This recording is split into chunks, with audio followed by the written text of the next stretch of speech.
On October 19th, the Alliance for a Clean and Healthy Maine presented Senators Snowe and Collins with over 1,500 signed postcards asking the senators to support safer chemicals and healthy families.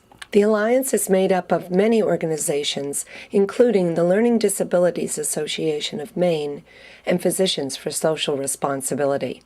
We're here because Maine recently passed a law called the Kid Safe Products Act, which really is an upgrade to what the federal government could do with TSCA. TSCA is the Toxic Substances Control Act, and that's what allows the EPA to determine what chemicals are allowed on the marketplace. At this point, TSCA is old and out of date and very weak. It basically allows everything onto the marketplace, and if a chemical then is found to be dangerous once it's entered the consumer stream, then maybe it will get pulled by the EPA. And what we want to see is that the EPA be more proactive and test chemicals, or at least the chemical companies test their chemicals and prove that they're safe before they're allowed into products. And that's what the law here in Maine is starting to do over the next couple of years. The Learning Disabilities Association of Maine and our national affiliate, the Learning Disabilities Association of America, is increasingly concerned with the rising numbers of developmental disabilities in children.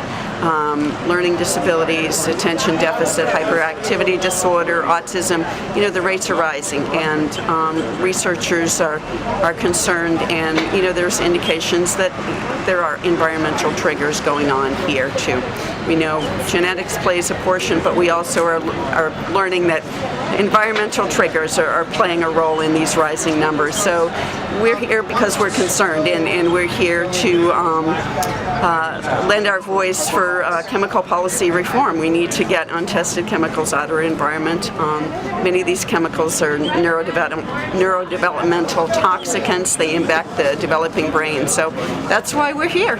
So we're here today near Collins and Snowe's offices to give them hundreds of postcards that people have filled out over the last few weeks, urging them to support stronger chemical regulations and strengthening the EPA. So this is a bit of a public event, just celebrating those postcards and giving them to our senators so that they understand that this is a priority for Maine people. Hello, thank you everybody for coming today. My name is Steve Taylor. I'm the campaign director for the Environmental Health Strategy Center, and we are one of the partner organizations. It's part of the Alliance for a Clean and Healthy Maine, which is Maine's Environmental Health Coalition.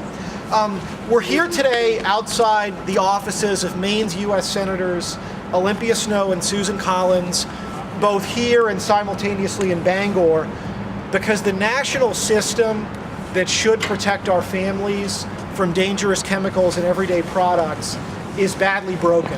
Everybody probably knows that Maine's state motto means "We lead," and the state has a long history of innovative policy initiatives that both help Maine and are often adopted around the country. So Senators Snowe and Collins, we want to say to them that Maine, you might say, has blazed a trail towards safer products free of toxic chemicals, as Maine has done in many other issues. Maine has begun through policies like the Kid Safe Products Act, passed last year virtually unanimously, to fix the problem here in Maine. State action alone, unfortunately, is not enough to fully protect our families and our environment. We need leadership and action at the national level as well. We know that Senators Snowe and Collins have often been leaders and champions in Congress for wonderful, innovative, creative policy solutions. We need those solutions again. We need that leadership again. That's why we're here today. Well, first let me say on behalf of Senator Snowe, we'd like to thank you for your efforts. This is an issue that she recognizes as being a very important one. As you know, she gets extremely high marks for her environmental record. She clearly has stood out as one who has shown her leadership on all of these various issues. So I'm very happy to accept your postcards and communicate your message to the senator. So again, thank you very much. I appreciate it. This is Leslie McVeigh for Community Update.